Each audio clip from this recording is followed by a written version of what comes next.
Welcome back to our first ever video of the 2023-2024 school year. We are so excited to jump into the new school year. We hope you had such a restful, enjoyable, and safe summer and ready to start the new school year just as much as we are. If you do not know already, we are MMED Board, which stands for Medical Magnet Enhancement Directors Board, which is quite a mouthful, but essentially we're just a group of leadership students designed for the medical magnets specifically, and here to help you navigate through the year, whether you're a freshman, a sophomore, a junior, or a senior.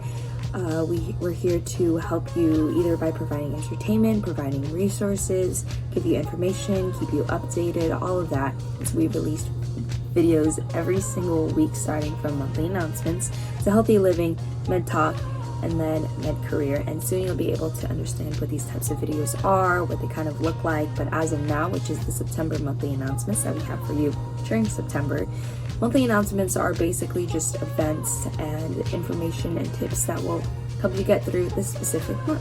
If you want to keep updated with more information, make sure to follow all of our social media, which includes our YouTube, our Instagram, our TikTok, JFK MedBoard, and we'll be posting a lot of information and updates on there. If you ever have any questions or have any concerns, please let us know. MedBoard is and will always be more than happy to help you in every step of the way, and that is exactly what we're here for. Let's just get started.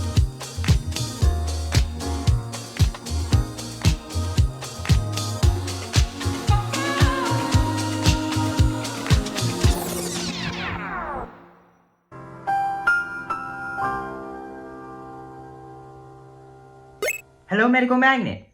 This segment is Learning Tips, where I go over various studying strategies and or learning tips to help you along your school year. My name is Porkin, I'm a senior, meaning I have 3 years worth of experience, and today I'll be teaching you how you should schedule your studying dates. Firstly, there are a plethora of variables you need to consider first. Obviously, if you have a studying group, tutoring session, or other life things, your schedule will need to be quite flexible. And if you ever miss a studying session, you can always trade the time with some free time, like on a weekend. So how should you schedule it? Well, when you're starting out, I recommend that you schedule 2 days of studying sessions of 1 to 3 hours of studying per week, increasing or decreasing as classes demand. This is usually found in the class expectations under the syllabus. And in each study session is a grouping of multiple different subjects. For example, for each hour you will switch to a different subject. And when you schedule multiple sessions, you need to make sure that you space out your sessions, especially for those of the same subject. Psychological studies reported by Leo Winneman have proven that spacing out your study sessions can help cement knowledge into your long-term memory. Too little spacing is a similar psyche to cramming. Good for short-term memory, terrible for long-term memory. One more addition. Create a review date. This is a day we go over all your classes and check how comfortable you are with each of its topics. This is especially essential in AP courses, where you can have up to 9 units to remember, more so in college. This will help you figure out what you need to study next time and what you need to study for tests. And that is all for learning tips. See you next month.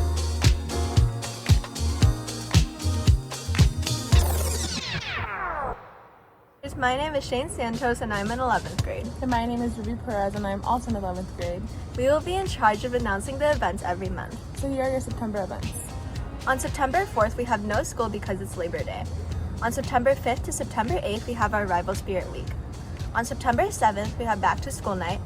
And on September 8th, we have the Freshman Tailgate, Granada Game, and a Taco Bell fundraiser. On September 15th is the Senior Sunrise. September 18th through the 22nd is Start with Hello Week. September 30th is Meet Kennedy. Thanks for watching.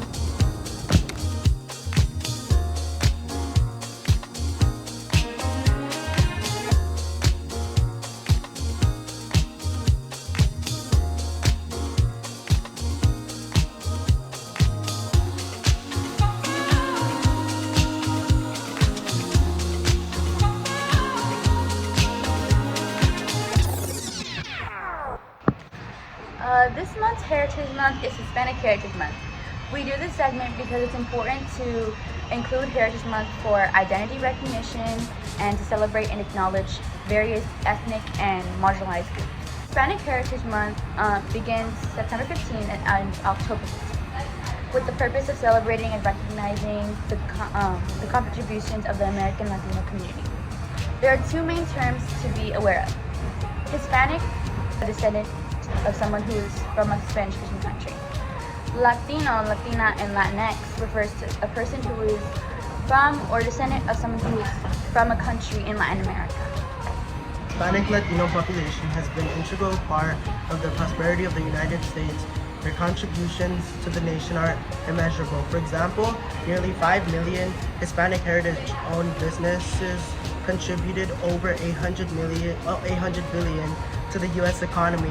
One of the largest influences of the Latino community is the world of entertainment, such as salsa, merengue, Latin rap, Latin songs, and today's reggaeton. There also has been large influence in food culture. Hispanic food holds immense significance in American culture as it represents the diverse culinary traditions that have been brought by immigrants. Many significant figures of today contribute to culture, entertainment, and politics. Latinos of today continue to advance communities across the country as small business owners, veterans, teachers, and public servants, among many other professions. It is important to recognize and appreciate these different cultures and the differences they have made to our economy and world. Diversity and unity is important, and Hispanic Heritage Month allows us to recognize that. Make sure to celebrate and commemorate every month, every day.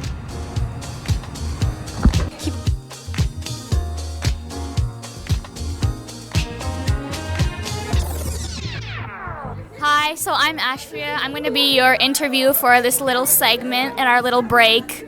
And then our cameraman is Alex. Wave to the camera.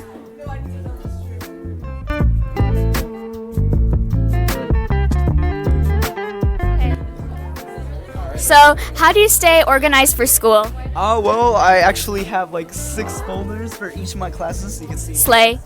And yeah, I mean, I just check Schoology for any assignments, and yeah, that's it. Very solid, thank you. How do you stay organized for school? I keep a planner and I write all my assignments in it. Wow. Charisse, how do you stay organized for school? I use Notion. It's like a tracking app for your homework and stuff. You can set reminders and stuff. So. Did you know LASD Wi-Fi blocked Notion? I know. I'm trying to get it unblocked. I sent an email. I'm trying to get it unblocked. I know. Natalie, how do you stay organized for school? I actually either use the Notes app. I like write down stuff when like teachers say it during class so that I remember, and then I also just use like a calendar online. That's very cool. Melissa, how do you stay organized for school? I use a planner, like a physical planner, and I also check my Schoology calendar. Yes. Alex, how do you stay organized for school? Other Alex. I keep an agenda with the due dates and the assignment titles, and like it's like a checklist. It's not an actual calendar agenda, which helps me personally. Pretty much that's it. Cool. And that's it for Healthy Living Interview. Back to our regular programming.